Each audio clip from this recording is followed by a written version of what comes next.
given to them, and then they are given the right place in the healthcare sector. On the profile interview segment this week, I'll be speaking with the Deputy President of the Nigerian Labour Congress, who also doubles as the National President of the Medical and Health Workers Union of Nigeria.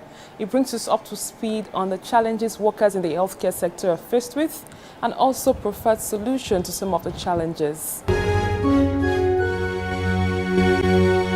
It's good to have you on the program. Thank you very much, Sharon. Congratulations on winning the election and becoming the National President for the Medical and Health Workers Union. Thank you very much. I appreciate it. Can you tell us what should members of the Medical and Health Workers Union be expecting from your leadership? Well, let me start by appreciating the members of Medical and Health Workers Union of Nigeria across the country, particularly the over 300 delegates that converge across the country here in Abuja, precisely on 8th of March 2024 for the National Delegate Conference, which is one of the constitutional responsibilities of our union to elect new leadership and chart the way forward after every 4 years. So I want to thank them for finding me worthy in that capacity. Medical and Health Workers Union of Nigeria, as one of the affiliates of the Nigerian Labour Congress, I think it's one of the strong affiliates of the NLC.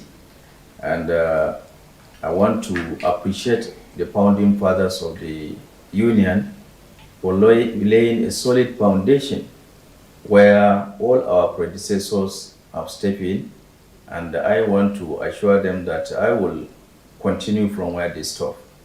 I believe a lot of presidents and general secretaries have led the union, and they led the union very well, ranging from the improved welfare of our members and infrastructures and other union activities.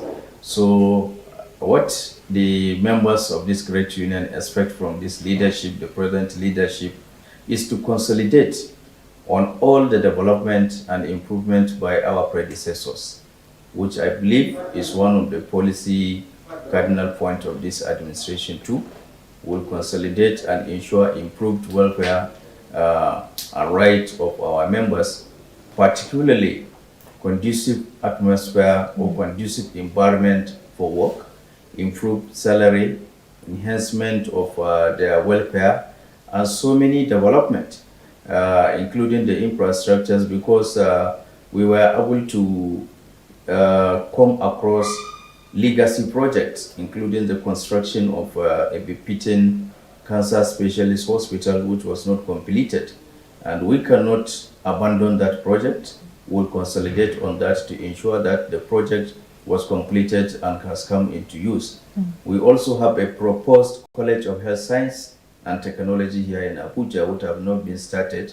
We have the vision and mission, by the grace of God, to continue in that direction. Talking about the welfare of workers in the medical and health sector, we know that the medical and health sector is one sector that has been affected by brain drain in recent times because many people have actually relocated for greener pasture. How are your members responding to this? Well, I think this has not only affected our members. The issue of brain drain cut across all professions in the health sector, including the medical doctors, including the nurses, including the lab scientists, pharmacists, and so on. So medical and health workers are not an exception. And I think the issue of brain drain is taken care of under the Joint Health Sector Union, which I'm privileged also to be the national chairman, and all other stakeholders are on it. I think it's important to put it on record that recently the leadership of the Joint Health Sector Union visited the Honorable Minister of Health, Professor Ali Pate, and one of the issues we discussed is the issue of brain drain. While we appreciate the federal government for giving waiver in the employment of health workers to address the issue of brain drain, rather also called going for greener pasture. So I think we also solicit that while using the waiver to employ workers, particularly in the health sector, it should be done with sincerity of purpose, meaning that it should cut across all the health workers because it's not affecting only one profession, which he promised to take care of that. And we requested that the Federal Ministry of Health should ensure, especially in our federal health facilities, that due process was followed in terms of recruitment of new health workers that should cut across all the profession to have an improved, efficient, and effective healthcare service delivery in the country. Okay, you chaired the committee for the celebration of the May Day. Can you tell us what was the experience like and what was the aim? Would you say that the Labour Congress was able to achieve its aim? Okay, well, let me thank the leadership of the TUC and NLC also for appointing me to chair the 2024 May Day Planning Committee, which is my first time of having this assignment. But despite all challenges, despite the current situation we find ourselves, I'm happy we have a successful May Day outing because first and foremost, this May Day was rated as one of the best in terms of turnout of workers in the country, despite the fact that we are in a challenging period. Challenging period in the sense that the removal of fuel subsidy has affected the lifestyle of all the workers in this country. Despite the increased cost where workers and other citizens of the country are buying fuel at the cost of 1,000 naira per liter, despite the removal of electricity tariff subsidy and increase in the tariff, and workers and the Nigerian citizens are paying for darkness, but people decided to come out en masse to celebrate the day. So I can say that this year's May Day was celebrated in a mixed reactions. Mixed reactions in the sense that it's our day because we are celebrating the day because of the what the contributions our founding fathers have laid down for the development and improvement of workers across the globe. And at the same time, the Nigerian workers are faced with so many challenges, and they have the hope, particularly with the review of new national minimum wage, which have not seen the light of the day, because we have been anticipating that, but unfortunately, as I am part of the negotiating team, the negotiation is still ongoing, and the government alone cannot unilaterally pronounce a new national minimum wage. So the expectation from the workers of this country is very high. Although we have gone home with very demoralized because there is not any peculiar pronouncement on the issue of the minimum wage. But I think it's a good one since we have celebrated the day healthy. So we thank God and we thank the Nigerian workers, and I want to wish all Nigerian workers a happy May Day. Okay, still talking about minimum wage. The federal government announced 25% to 35% increase. Am I correct? Yes. So you work in the public service. You also double up as the deputy president of NLC. What will be your reaction towards the increment? Is it welcome? Does it forfeit the struggle for the negotiation for a new national minimum wage? Well, I think during the speech of the president of the Nigerian Labour Congress and the president of the TUC, they make it categorically that Labour has rejected that increase because it's not a minimum wage. Minimum wage is a product of an act of parliament because it is supposed to be reviewed every 5 years, and it has to go through the National Assembly for assent. But this time around, it's only the federal government that unilaterally said percentage increase in the pay. So I think the organized labor, which medical and health is an affiliate of it, has already made their position, and we cannot digress from that position. So our position align with the position of the Nigerian Labour Congress, and we stand by the review of the new national minimum wage, which I am sure from the pronouncement or from the address of the leadership of the two labor centers, they gave from now to the end of May, that pronouncement or the negotiation should be concluded, or the two labor centers cannot guarantee industrial harmony in the country. So I think we align ourselves with that position. Okay, so moving forward, the Medical and Health Workers Union is faced with some challenges.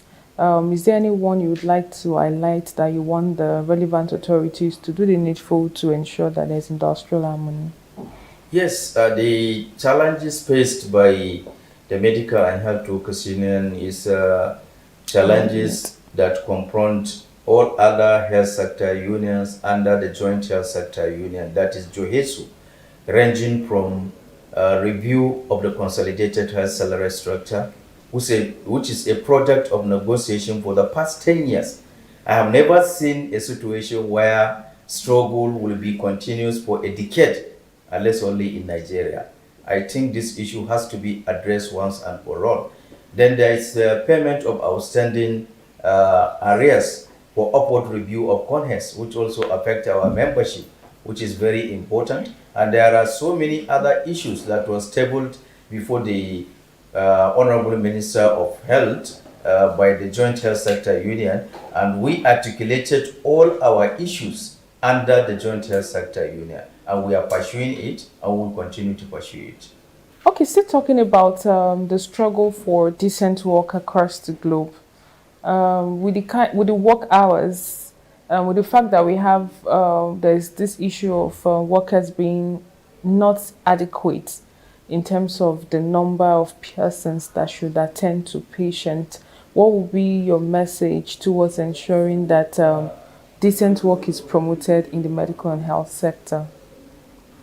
I think this is very important in terms of improved condition of work, and it's one of the issues we raised during our National Delegate Conference, where you can see that a health worker that is supposed to see, let's say, 20 or 30 patients per day was left with about 400 patients, which is very stressful. And healthcare delivery is very important, and before you take care of your patient, you need to be sound. You need to have a very conducive atmosphere for work. So I think it's very important, and we raised that issue during our National Delegate Conference. And we hope that the relevant authorities will try to address that, especially the issue of human resource. The issue of human resource is what creates all this.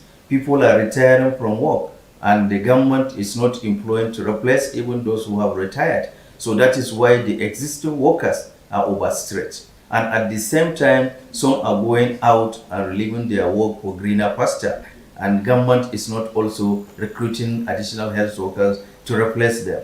If I give you the indices of those who pollute this country out of Nigeria for in search of greener pasture in the last 2 to 3 years, you will say that it's not realistic. But that is the real thing, what is happening in the health sector in this country. So I think all stakeholders need to put heads together to address this issue, because at the end of the day, it was the patient that will be at risk, because somebody as a health worker that will be stressed can do anything and is dealing with human life. A single mistake can be able to make a loss of a human life. So I want to call on the relevant stakeholders to come together so that this issue of overstretching our members at the workplace should be addressed. And there is so many campaigns against decent work, and it's very paramount, especially by the international labor organizations, that every country should have a decent work. But unfortunately, that is not the issue in Nigeria. Okay, talking about retirement age, what's the retirement age approved for workers in the medical and health sector, and how convinced are you that that should be the right age for retirement? Well, still during this year's May Day celebration, the two labor centers of NLC and TUC has made case to federal government, and the leadership of the Joint Public Service Negotiation Council has also written to the Office of the Head of Service of the Federation with the need to increase the year of service of public workers in the country. And public workers, by extension, include all health workers. The last increase in the year of service from 60 to 65 years of age and 35 to 40 years of service was done to teachers and judiciary staff, I think, and recently to parliamentary staff. So there is an agitation that all other public servants in the country should also benefit from that. And the reason is that, like in the health sector, we have a lot of consultants, and there is no way you can become a consultant in a day. It has to take gradual time. And the others that are coming up need to have somebody who will train them to become to that position. So let others be recruited before the existing one will pass out. So I think there is need for an increased year of service from 60 to 65 years and from 35 to 40 years of service. This is one of our agitation. Of what importance is this? Is it going to enhance productivity? Is it that we have lots of older people in the system and those that are coming in needs to be trained? What's the benefit of the government if they decide to raise the bar? Yes, it will enhance productivity, and at the same time, because in service, experience matters. So also, especially in teaching hospitals, those consultants and those professionals are used to train the younger ones. So once they phase out and the younger ones were not recruited, I think there is a problem. Thank you very much for your time. Thank you very much. I appreciate it. And that's all we can take on today's edition of the program. Join us next week for a fresh edition of the show. I am Sharon Ijason. Thanks for watching, and remember that labor creates wealth.